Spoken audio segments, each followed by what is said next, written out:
ये निकालते हैं कि इस समय जिन्होंने अपने आप को बेरोजगार डिक्लेयर किया है तो वो 6.5 लाख के आसपास लोग हैं। अब आप कहेंगे कि जब फॉर्म भराए जाते हैं ज्यादा भरते हैं, वो इसलिए भरते हैं कि हर आदमी अपने एक छोटे काम में तो लगा ही रहता है, लेकिन बाद में उसको लगता है कि मैं पढ़ा लिखा हूं, मुझे सरकारी नौकरी मिलनी चाहिए। प्राइवेट नौकरी करने वाले भी सरकारी नौकरी के लिए इच्छा करते हैं, लालयित रहते हैं। या ग्रुप डी की नौकरी करने वाला पढ़ा लिखा है, उसको लगता है मुझे सी में आना है तो सी के लिए फॉर्म भरेगा। सी वाला भी अगर बी की नौकरी निकलती है तो बी के अंदर फॉर्म भरेगा, अपने आप को प्रमोट करने के लिए। एक विषय।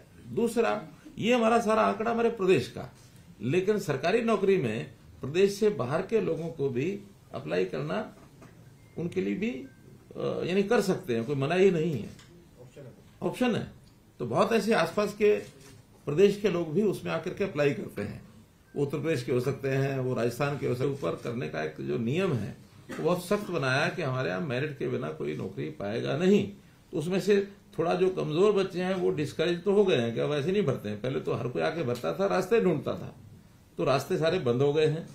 अब हम तो बल्कि इसके लिए जो कमजोर बच्चा है किन्हीं कारणों से पीछे रह गया पढ़ाई में, अब वो खाली रहे सारी उम्र, ऐसा नहीं है, उसको भी व्यवसाय मिले, इसके लिए स्किलिंग के काम ये हमने शुरू कर दिए हैं।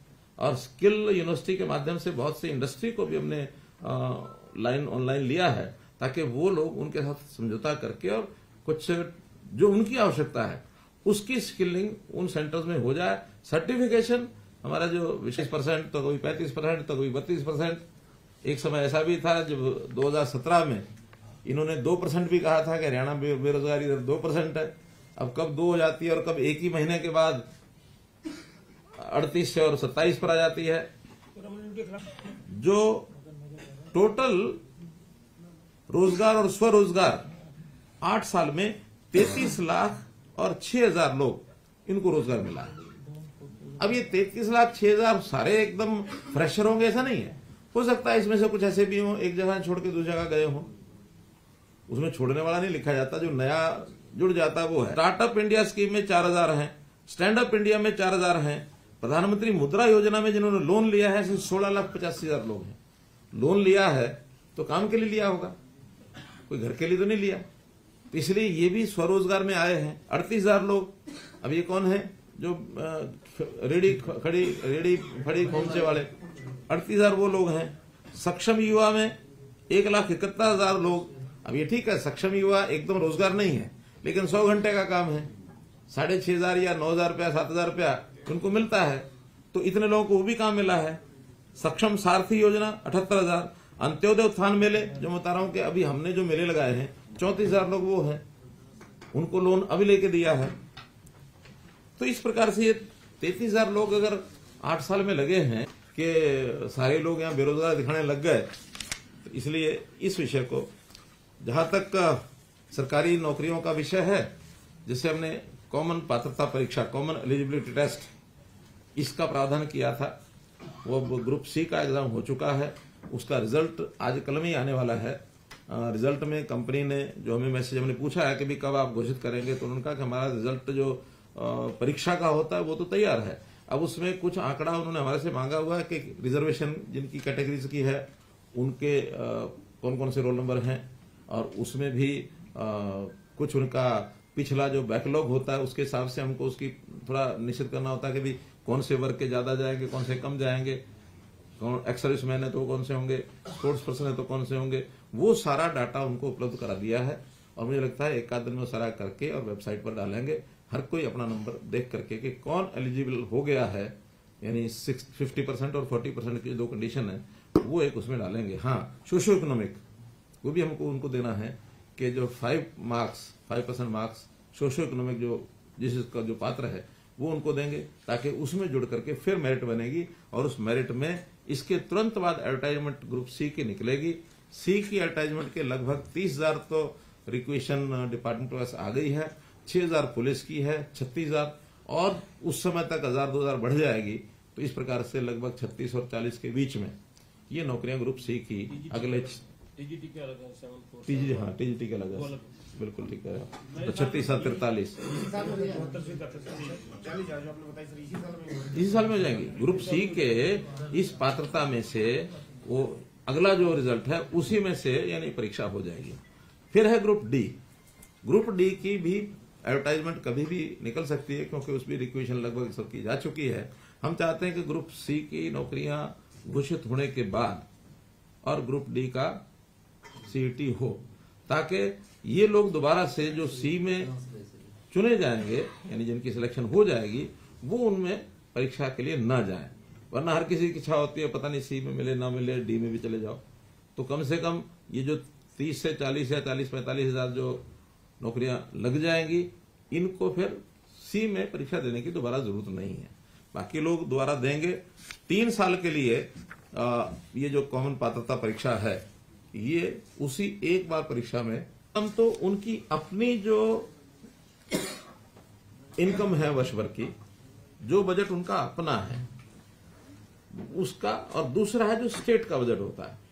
तो जो उनका अपना बजट है वो एक निश्चित मात्रा में है। उसके अंदर स्टेट फाइनेंस कमीशन SFC एक प्रकार का गांव का चीफ सेक्रेटरी ग्राम सचिव होता है, और 2 लाख से लेकर 25 लाख तक इसका टेक्निकल अप्रूवल SDO देगा। इसमें भी स्टेट का कोई रोल नहीं रहेगा। SDO वो भी पंचायती राज का होता है, पंचायतों का होता है, वहीं रहेगा, उनके साथ ही जाएगा। लेकिन ये टेंडरिंग से होगा। अप्रूवल देने के बाद ये टेंडरिंग से होगा। शॉर्ट टर्म टेंडर होंगे। शॉर्ट टर्म टेंडर में वही स्थानीय टेंडर्स जो हैं लोगों को मिल जाए, उसकी क्लासिफिकेशन की गई है।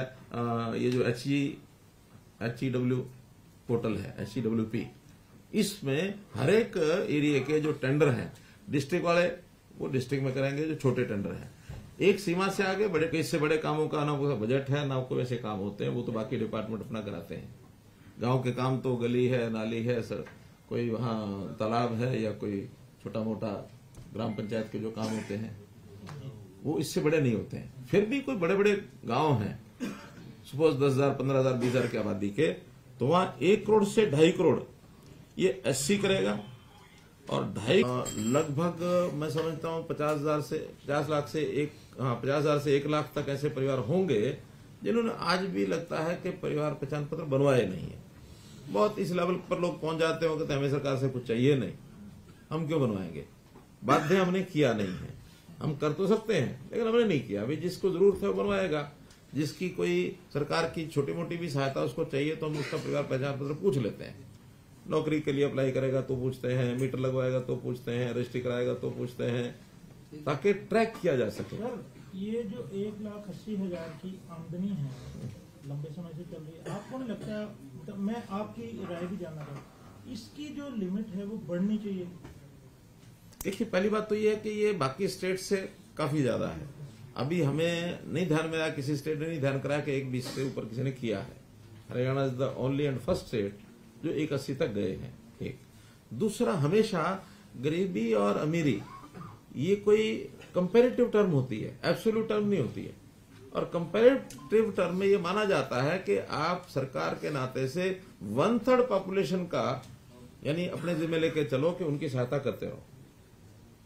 हाँ, जब ये सहायता देने के बाद इनकी कैटेगरी बढ़ जाती है और 1/3 से नीचे रह जाते हैं BPL के लोग, फिर उसकी लिमिट बढ़ाएंगे। आज तो मैंने बताया कि 40% है 29 लाख परिवार। क्योंकि जैसे जैसे प्राइस इंडेक्स को देखें तो 1,80 अब भाई प्राइस इंडेक्स तो मैंने बताया ना कि अब 1,80 से ऊपर हम दे भी क्या रहे हैं। हम 5-6 हजार रुपया साल का दे रहे हैं, तो 5-6-8 हजार रुपया वो उस 1,80 से ऊपर वाला अपना खर्च कर सकता है, दिक्कत नहीं है। लेकिन जिसकी इनकम ही 25,000 रुपया 50,000 रुपया साल की है, सहायता उसको देनी है।